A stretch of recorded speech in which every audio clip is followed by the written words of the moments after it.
Hello friends, this is doctor Bharati, consultant neurophysician, Akkayyapalem, Vizag. ఈ monsoon season ముంబైలో చాలా మంది వినే ఉంటారు, ఫిట్స్ వస్తున్నాయి ఒక బ్రెయిన్ పారాసైట్ వల్ల. ఇది చాలా ఫాస్ట్ గా బ్రెయిన్ కి స్ప్రెడ్ అయిపోయి మనకి కనిపించకుండానే బాగా డెవలప్ అయిపోయి మనకి వస్తుంది. ఇది ఎందుకు వస్తుందో నేను ఇవాళ చెప్తాను. ఇది ఒక టేప్ వార్మ్ ఎగ్స్ న్యూరోసిస్టిక్ సర్కోసిస్ అని అంటారు.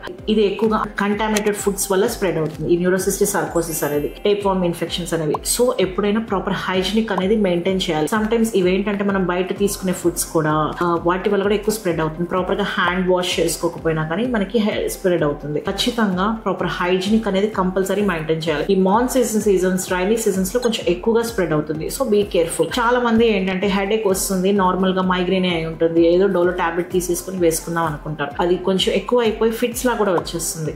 సో ఇలాంటి కనుక సిమ్టమ్స్ కనుక ఉంటే ఖచ్చితంగా మీ డాక్టర్ ని కన్సల్ట్ అవ్వండి. రీసెంట్ గా ఒక 21 years అమ్మాయి నా దగ్గరికి వచ్చింది. 1 month లో మ్యారేజ్ అని చెప్పి వచ్చింది. Headache, unbearable headache. అది నాకు మైగ్రేనే, ఏమీ లేదు, టాబ్లెట్ వేసుకుంటున్నాను. 3 days నుంచి అలానే టాబ్లెట్ వేసుకుంటూనే ఉంది. చివరికి ఎంఆర్ఐ స్కాన్ చేసి చూస్తే multiple lesions, tapeworm lesions అనేవి చాలా ఉన్నాయి. సో ఇట్లాంటివి మన అవుట్ ఆఫ్ రేంజ్ వెళ్ళక ముందే మీరు ట్రీట్మెంట్ తీసుకోండి. Thank you. ఇలాంటి ఇంట్రెస్టింగ్ టాపిక్స్ కోసం, అవేర్నెస్ కోసం ప్లీజ్ ఫాలో మై పేజ్.